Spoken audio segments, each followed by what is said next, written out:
I think I've been making a mistake for a little while now. In fact, for a very long time now. In the sense that I usually finish my squatting portion of the workout with some sort of a top effort, whether it be a top single, double, triple, a five. I usually finish off the workout with some sort of like top effort. I think that's a mistake. I think that's a mistake because those top efforts can set the pace for the rest of the session. In the sense that, say you want to come in and you want to do some volume, right? You want to work with 60%. And you go to that volume, you go to that intensity, that 60%, and you start banging out these sets and then you go home. Compare that workout to you want to do some 60% work, but instead of working up to 60% and only staying there, instead you work up to 60%, you hit like a whatever number, and you continue to build all the way up the pyramid, and you hit a top effort, a double, a triple, even a single at 85, 90%, and then you come back down to that 60% and you put your work in.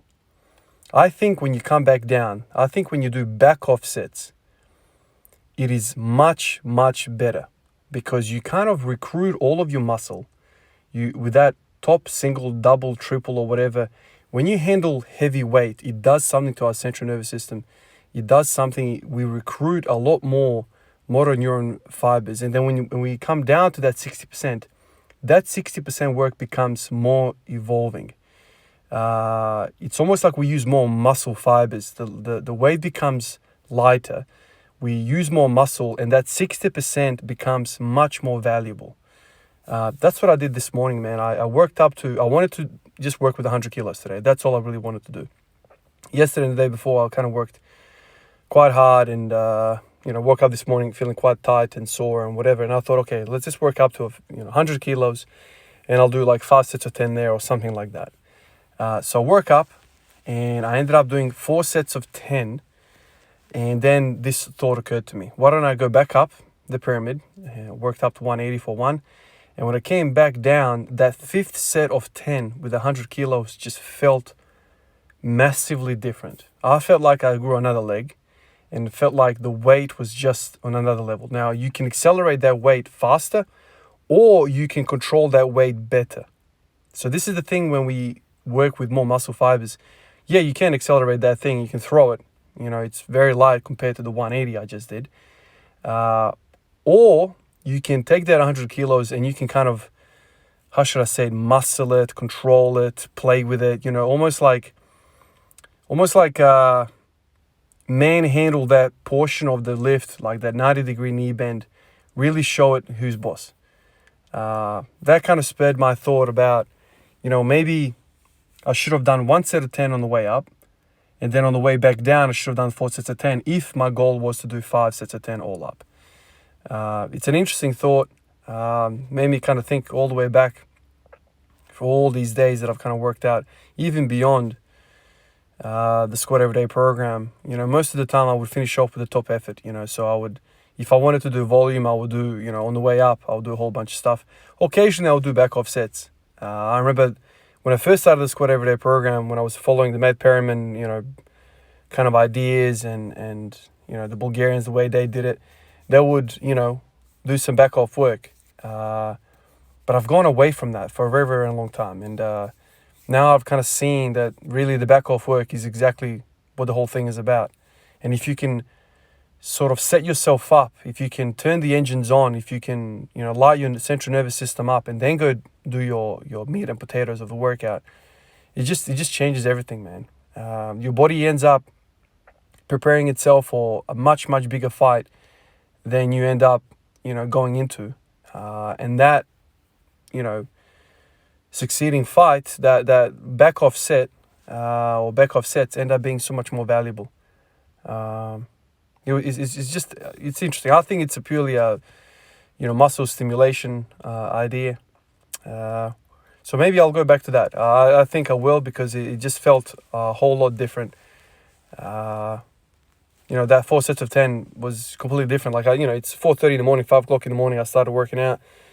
And the body just wants to wake up just enough for you to get through whatever you want to get through. And so if all the body is thinking is 100 kilos, okay, we're going to turn as many motor neurons as we can to do the 100 kilos. But if you wake up and you make the body wake up to 180 and then you come back to 100, it's almost like a joke, man. It ends up being really, really light. But the the catch-22 here is that how much, so at 4:30 in the morning, right? So this is the thing, this was my initial thinking. In the past, when I've had the right hip injury and when I had, the pains and all that stuff that was happening with me for on and off basically a year, I would come in these mornings and I would basically not warm up to this extent. Today I did 4 sets of 10. That's a freaking amazing workout. I worked up a sweat, I'm warm, I'm ready. When I get to the 180, I feel like I'm insulated. I feel like everything's turned on and I'm ready to go. So if I was to take all of that volume, say I do one set of 10 on the way up, and I get to 180, 180 for one, I will be less prepared for that 180 because I haven't warmed up, especially being 4:30 in the morning or whatever. So it's kind of like I want the 4 sets of 10 before the 180, and I want 4 sets of 10 after the 180. Oh man! But the one thing is, I think when you have a really, really good warm up, you have insurance that you're going to be all right when you get to that, top set. So it's almost like you want to warm up, plenty, but you don't want to spend too much, energy on the warm up so you can hit that top set. And so then after that top set, you can spend the proper energy. So it's one of those things. For a very, very long time, man, like I'll be the first one to tell you, I don't think I've been warming up as well as I should have been. And that's probably one of the causes of that right hip pain amongst, the imbalances that I created from just squatting. But I think a lot of that would have been addressed if I just freaking warmed up properly. Now I'm thinking about all those times that I had multiple sessions per day. And that kind of planted the seeds of, I don't really need to warm up. I can just come in. I just, had a squat session like 4 hours ago. I can come in and just, jump to 60 kilos and, get to 100 kilos and off you go. I think, like a lot of people have said to me on this channel, the warm-up is basically 80% of it. As funny as it sounds, man, you spend a lot more time in the, in the upswing, in the warm-up than you do at the top. Like, how long does it take for me to do 140, 160, 180 for, like, singles? It takes me, like, freaking a minute in terms of the time under the bar. But what I did beforehand, the 60, the 10 reps with 60, 10 reps with 100, several sets of that. So it's just a completely different thing. And so if you change your mentality and you think to yourself, okay, the warm-up is the workout. It's a completely different mental shift when you think about training. Okay, I'm going to warm up today. And I've said it many times to you guys, when you're feeling crap, when you're feeling not up for it, you just want to take a day off, just say to yourself, I'm going to go in and all I want to do is warm up. And 9 out of 10 times, or 10 out of 10 times it seems, as you warm up, that mental fog, everything kind of leaves you and you end up having some motivation, some inspiration, some urgency for that training session. So it's almost like the hardest thing is to start. The hardest thing is to freaking warm up. Once you warm up, everything is like clear. I don't know, man. It's I don't know. I mean, the last 3-4 days, the training sessions have been really, really good. And I think a large part of that is because I had the coronavirus and basically the whole freaking sessions, all of these sessions have been just one big freaking warm-up. Spending so much time with really light weight. And when I get to the 180, 190, I just feel freaking amazing. Just freaking amazing. Now what I'm thinking is, okay, warm up, properly warm up. Hit your top set, and then on the way down, man, that's where the freaking value is, man. Because now you have all of the engines on, you have all of the spark plugs working, you have all of the cylinders firing. Now you do your meat and potatoes. It doesn't really matter how heavy you go, your body's turned on. Yes, you can load intensity, you can load onto the bar, or you can use the same freaking thing that you wanted to use, 60%, 50%, and just freaking manhandle that weight. Like almost tempo squat it. Just control every portion of it. And you can do that.